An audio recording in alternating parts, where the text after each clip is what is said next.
Boa noite, bem-vindo ao 10 Minutos com a Política, o programa da MBC TV de debate político aqui neste espaço. Para esta edição, contamos em estúdio com o presidente do Conselho Jurisdicional da RENAMO, Arnaldo Chalaua, que vai nos falar da crise que este partido atravessa desde o ano passado com a eleição do presidente Ossuf Momad no 7º Congresso realizado no distrito de Alto Moloco, na província da Zambésia.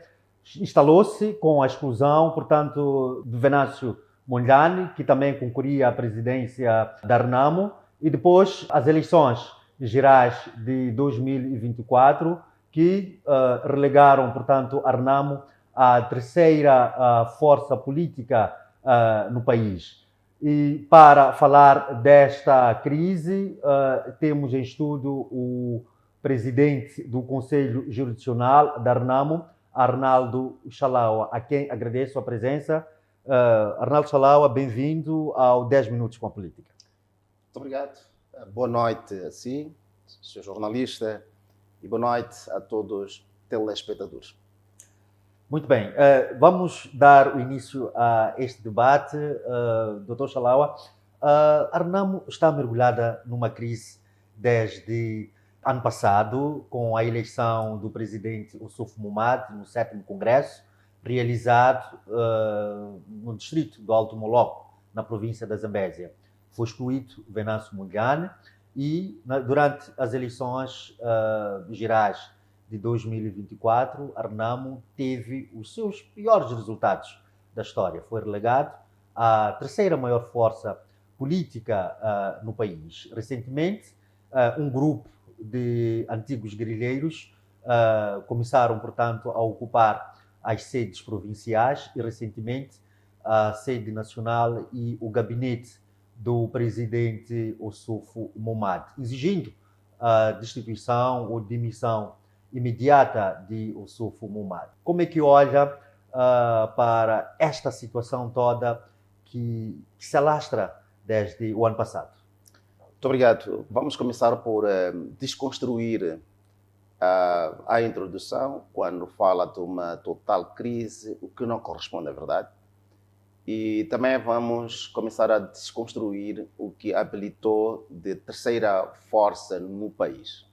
Nós somos a terceira força no Parlamento, portanto, caímos na terceira posição no Parlamento, somos ainda e continuamos líder do maior partido da oposição. Isto é o que nós temos. Embora na Assembleia da República, portanto, saímos da segunda posição para a terceira posição. Portanto, temos o líder do maior partido da oposição e temos o líder do Parlamento, portanto, ocupando a segunda posição. É bom que se esclareçam essas narrativas, porque, na maior das vezes, até ao candidato, tanto Venâncio, lhe é dada esta categoria de tanto líder da oposição, o que de facto vai na contramão daquilo que é a posição política no nosso país. Olhando para aquilo que falou na introdução em relação a essas grilhas e essas fricções internas que, de certa forma, começam com a eleição do presidente Ossuf Momad, não em Alto Moloco, mas sim em Gorongosa, quando ele chega à presidência da RENAMO de forma interina, após a morte do então presidente da RENAMO, Afonso Dhlakama. Eleito, meses depois, vimos o início de uma outra ala, que se chamava Junta Militar da RENAMO, em que era liderado por Mariano Nhongo, então falecido. Trouxe, a partir daquele momento, uma nova visão em relação à não concordância com a figura do presidente Ossuf Momad. O Mariano Nhongo tomou posse ao nível lá das matas, da ala dele, a que chamava de junta militar, e dali começa a interferir de forma negativa na normal funcionamento do partido RENAMO. E, aliás, dizia que não reconhecia o Ossuf Momad, dizia que o Ossuf era o traidor e viria a governar o país porque seria o candidato para a RENAMO às eleições que iriam decorrer naquele ano. Estamos a falar de 2019. E depois alguém, um dos jornalistas, o seu colega, perguntou a ele se olhava capaz de dizer que ninguém nasceu presidente, mas ele iria efetivamente avançar. Há um rodapé aqui.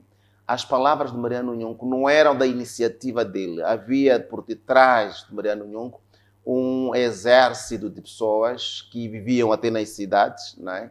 E alguns deles eram deputados, outros candidatos a deputado, que patrocinavam o Mariano Nhongo. Morto Mariano Nhongo, não terminou a agenda de destituir o Suf Momad da presidência da RENAM. Vai ao Alto Moloco, na Zambésia, é eleito novamente, concorriam várias personalidades, algumas personalidades tanto renderam-se no meio do processo e tanto alguns não renderam, foram até as últimas, e alguns destes que eram candidatos internos da RENAM ficaram inconformados, outros se conformaram. A nova engendragem das diversidades de polêmica interna, alguns deles fazem parte da ala que estão descontentes.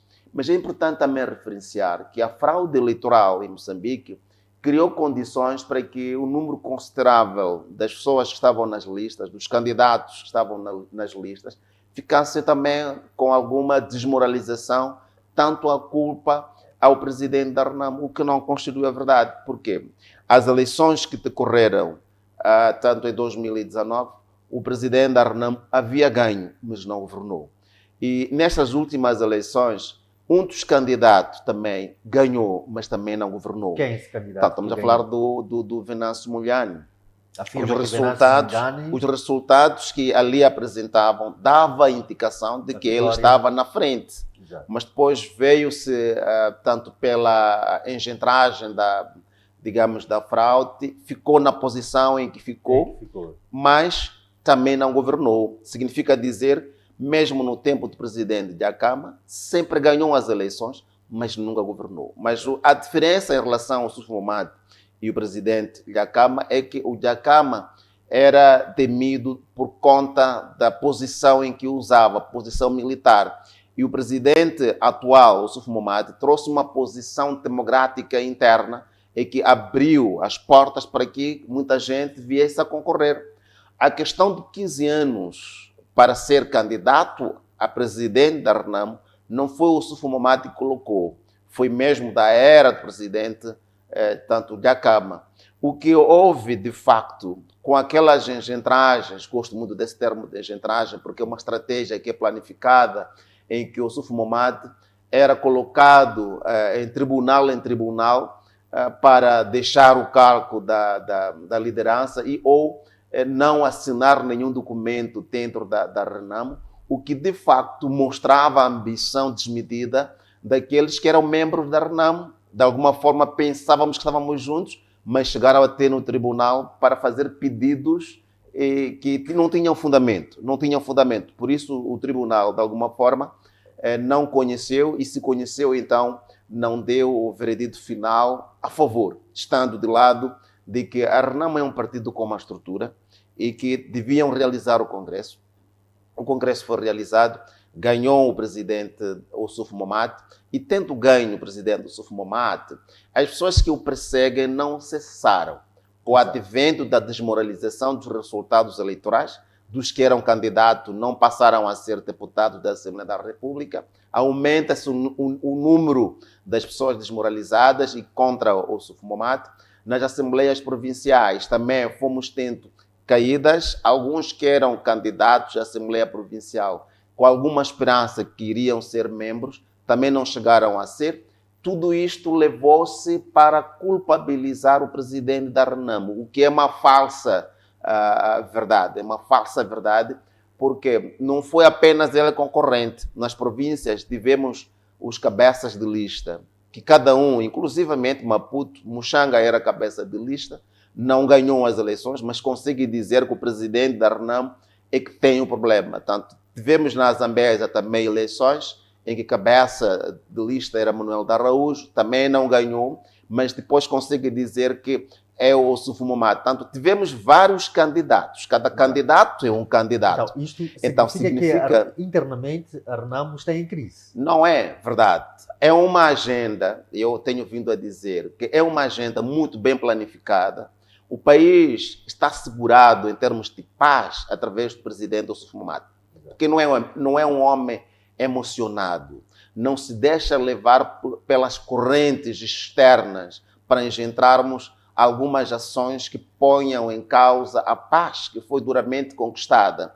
O presidente da Câmara dizia: vou assinar a paz, e assinou os acordos gerais de paz, passou a disponibilidade e disse, independentemente dos resultados eleitorais, nós podemos trazer essas gravações, independentemente dos resultados eleitorais, seja qual for o motivo, a paz veio para ficar em Moçambique. Mas existem outras personalidades, outras pessoas que querem ver o presidente general Sufo-Mamat nas matas. E o que é negativo. E esses guerrilheiros que ocuparam a sede nacional e o gabinete do presidente, exigindo a demissão do presidente. Eu vou contar-lhe o que aconteceu de fato. Exato. Alguns são guerrilheiros, outros são da junta militar. Alguns têm problemas de pensão. Como pode saber, quando em 92 passa-se a questão da paz, e depois em 94 as eleições, tivemos um período em que as pessoas, os militares, tinham que ser desmobilizados. Essa foi a condição. Depois da desmobilização, o Estado moçambicano não fixou pensão dos desmobilizados. Apenas o que houve foi uma pensão de invalidez. Significa aquele que não tinha braço, não tinha uma perna, não tinha orelha, tinha qualquer problema de audição por causa da guerra, armas, etc. Tudo isto. Então, fixou-se pensão de invalidez. Portanto, não houve pensão. O segundo chamamento, que foi a segunda fase em Gorongosa, tanto a questão da descentralização, que a presidente da Renamo dizia, nós precisamos engendrar ou colocar um modelo de descentralização. E como não se permitia, entramos naquela situação de conflito político-militar e depois tinha que se encontrar o meio termo de paz. Aqueles também, uma parte deles já tinham pensão de invalidez, mas voltaram a lutar. Agora exige uma pensão que o presidente, o Sufo-Mamat, lutou para que o Estado desse pensão aos guerrilheiros desmobilizados. E o governo disse que não tinha condições para dar tanto pensão aos guerrilheiros da Renamo, ora que foram desmobilizados da segunda volta. Está a dizer que ali nasce um conflito. Foram ocupar a sede nacional, alguns, e o gabinete, exato, por causa das pensões. Alguns querem pensão. Exato. Mas a pensão do guerrilheiro, que depois o presidente da Renamo conseguiu ter através das embaixadas, que houve uma sentada, as embaixadas começaram a discutir fortemente. Sim. O presidente Nunsi disse que não tinha condições e não era possível, era impensável e não tinha uma justificação como pagar as pessoas que de facto não descontaram, mas estavam numa guerra, numa guerrilha, e hoje não se via condições para pagar-se naquilo que se chama de pensão dos desmobilizados. Exato. Portanto, o Sufo-Mamat, naquelas rondas negociais, ele disse, não tem como avançarmos neste processo sem antes termos a questão de pensão dos desmobilizados. Exato. E foi necessário se conseguir fundos ao nível internacional, é importante que eu diga isso, sim. Fundos que alguns pensionistas da Renamo, dos DTR, têm neste momento, é através de um fundo que foi apoiada, e depois temos o Gabinete de Paz, que tem um titular que vem do exterior, que está em frente deste processo, existe um gabinete vocacionado, mas há um problema, é que aqueles que têm pensão de invalidez, mas também querem pensão atual, exato, sem saber que a pensão de invalidez e a pensão normal, relevante é a pensão anterior. Não pode ter as duas pensões. Não sei se consegue ver aqui. Exatamente. Aonde, então, Doutor aqueles Salao, contra a Renamo, só Sim. quero explicar uma coisa, Sim, aqui, sim. para só termos uma ligação em termos de coerência. Exato. Alguns que estão ou que estavam na sede da Renamo, foram-lhes dito que tu tens uma pensão, não só de invalidez, tens uma outra pensão que podes também arcar, então juntas ali alguma coisa. Exato. E quando não estão a ser aceites, porque o processo não admite, tem que ter uma única pensão e não duas pensões, aqui então começa o conflito. Mas isto está a ser usado como um cavalo de batalha contra a pessoa do presidente Ossuf Momad, a pessoa que foi buscar a tal pensão que o Estado não queria dar. Exatamente. Não sei se consegue perceber. Alguns. Mas tem a outra parte, que é a ala do Mariano Nhongo, que é efetivamente os chamados da Junta Militar, em que o porta-voz do Mariano Nhongo, que é o mesmo porta-voz desse grupo, que não era da Renamo, o João Machado, que depois naquela presença da polícia ele conseguiu sair-se bem, porque fugiu. Pensava, ele disse que é general, mas nunca foi general, nunca teve algum patenteamento. Era uma pessoa, é daqui de Manhambane, não é? Dali ele teve um problema, pediu auxílio e entrou nas matas para a proteção dele. Nunca foi militar propriamente dito. Exato. E o filho... Doutor Salao, deixe-me fazer uma questão só. Muito bem. Depois do desaire do processo eleitoral das eleições em 2024, o Ossuf Momad terá colocado o lugar à disposição, é isto que se propala, e a Comissão Política da Renamo, portanto, não aceitou este pedido de demissão do presidente. Por que é que a Comissão Política não aceitou? A Renamo sempre defendeu a democracia. Se, de facto, o Ossuf Momad colocou, portanto, o lugar à disposição, é porque percebeu que os resultados eleitorais não eram favoráveis à Renamo. Exato. Então, por que a Comissão Política não aceitou, portanto, esta demissão do Ossuf Momad? Qual é o interesse? Vou explicar com muito gosto e também esclarecer algumas pessoas que já dizem, falaram comigo quando não falaram comigo. Há uns que dizem que entrevistaram Salao quando não entrevistaram Salao. Mas tudo isto por conta do interesse, não só de vender o jornal ou o canal que a pessoa queira publicitar, mas é importante respeitarmos o princípio de investigação jornalística. Nós precisamos agora observar este princípio, não é? Do jornalismo investigativo, não apenas dizer coisas e colocar palavras na boca das pessoas. Fundamentalmente, olhando para a questão que coloca, o que aconteceu foi, depois dos resultados eleitorais, o primeiro encontro que a Renamo teve ao nível da sede nacional, tanto no gabinete de Sua Excelência Presidente da Renamo, ele disse: meus filhos, olhando para a situação, é importante que comecemos a preparar um homem, um jovem, forte e capaz para enfrentar as próximas eleições, que eu não vou concorrer. Estão a ouvir? Fique mais perto, se calhar para não passar a ludibriar esta informação. É da vontade do presidente Ossuf Momad. Não foi obrigado, disse voluntariamente, que as próximas eleições, daqui a mais alguns anos, irá colocar... à disposição naquele momento. Só um momento. Irei colocar à disposição, ou seja, as próximas eleições não me vou candidatar. A Comissão Política Nacional vamos trabalhar no sentido de encontrarmos uma pessoa íntegra, uma pessoa que é da Renamo de facto, para concorrer às próximas eleições. E eu não me vejo ainda a concorrer para lá. 2. Em relação à minha posição, eu me sinto na obrigação de deixar a liderança da Renamo. Me sinto e tenho uma vontade, não estou aqui a pecado, mas temos que seguir um procedimento. Mas eu estou de mãos abertas para encontrarmos um líder que possa assegurar a Renamo, porque é o meu projeto Renamo.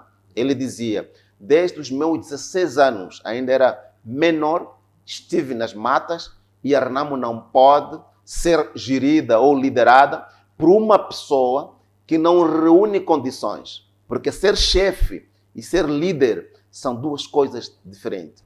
Tem que ser um homem íntegro, capaz de levar a RENAM a um bom porto. E não uma pessoa emocionada que pode chegar à presidência da RENAM, sem esquecer de que a RENAM é um partido político-militar. Tem uma parte complexa, não é um PIMO, não é um partido pequeno, não. É um partido com uma estrutura muito assente, muito enraizada.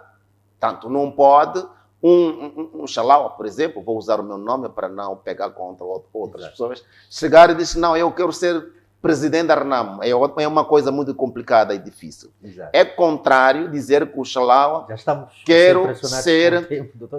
quero ser candidato às presidenciais. Exato. Esta é uma outra coisa. Portanto, as pessoas querem chegar à presidência da RENAM. Qual é o objetivo? 2, antes dessas invasões, às sedes do partido, etc., há um outro excelente membro deste país que veio e disse que a RENAM vai passar uma alta crise. Como é que ela sabia, como é que ele teve essa visão que teria crise? Esta crise que nós não aceitamos não é crise praticamente, Dr. porque Xalaua, é uma agenda muito externa e maléfica. Estamos mesmo impressionados com o tempo. Só última questão mesmo, peço a sua capacidade de síntese. Estas pessoas que o Partido RENAM, através da sua página do Facebook, publicou, mencionou nomes, um dos nomes é de António Muxanga, Elias Lacama, de estarem a financiar, portanto, os ex-guerrilheiros da RENAM. São essas figuras que financiam a RENAM? Não vou, como a minha qualidade de presidente do Conselho Jurisdicional Nacional tem um fórum específico, mas devo lhe dizer que há muita informação, que aquelas pessoas que ali estiveram foram instrumentalizadas, patrocinadas, alimentadas. E outras pessoas, nomes, se eu for a lhe dizer, que não vai acreditar, vai levar as mãos à cabeça. Sim, pode avançar. A minha função como presidente do Conselho Jurisdicional, não devo debater questões mais ao fundo, a menos que eu esteja no órgão próprio, porque tenho a obrigação, como presidente do Conselho Jurisdicional, de não dizer coisas que só podem ser ditas em órgão específico. Tudo que eu falei são questões normais, porque as pessoas também ouvem, incluindo até reuniões clandestinas de planificação para destituir o presidente da RENAM em quintas muito bem conhecidas, de personalidades de nomes sonantes, que se eu for a lhe dizer, vai se admirar. Mas se perguntar qual é o interesse, essa é a questão que cada um coloca. Por isso, quando a polícia veio tirar aqueles senhores que estiveram a criar o mal-estar, houve uma reivindicação. Os bons samaritanos vieram e disseram, não devia ser assim, significa, era de bom gosto manter aquelas pessoas ali, a vandalizarem as instalações, a pôr em causa a integridade física do presidente e de outros 4 membros do partido, que tinham sido colocados refém. E nesses momentos de colocarem refém as pessoas, ninguém apareceu a solidarizar-se. Quando foram vandalizar o gabinete do presidente, ninguém apareceu a vandalizar-se, contrariando toda a lógica. E depois, quando a polícia entende que está-se a chegar no top, e temos que os tirar do local onde estão, então tivemos estas solidariedades maquiavélicas que não condizem, na verdade, a uma pessoa com uma intelectualidade mediana. 30 segundos mesmo para terminar. Para terminar, na verdade, a RENAM está a se organizar para um evento grande. Vamos a uma reunião da GOLT e depois da GOLT vamos ao Conselho Nacional. Depois do Conselho Nacional teremos outras atividades que vale a pena dizer agora a todos os telespectadores. Isso que aparenta ser uma polêmica e crise não passa de uma preparação para uma grande vitória, porque a família RENAM vai se reconciliar. Aqueles que são da RENAM estarão com a RENAM, aqueles que não são da RENAM ainda continuarão a engendrar ações contrárias à RENAM e nós percebemos. Muito obrigado, Dr. Xalaua, presidente do Conselho Jurisdicional da RENAM, a esclarecer, portanto, a polêmica em torno da crise que abala este partido desde 2019, com a eleição do presidente Ossuf Momad no 6º Congresso em Gorongosa. Nós nos despedimos, voltamos na próxima ocasião.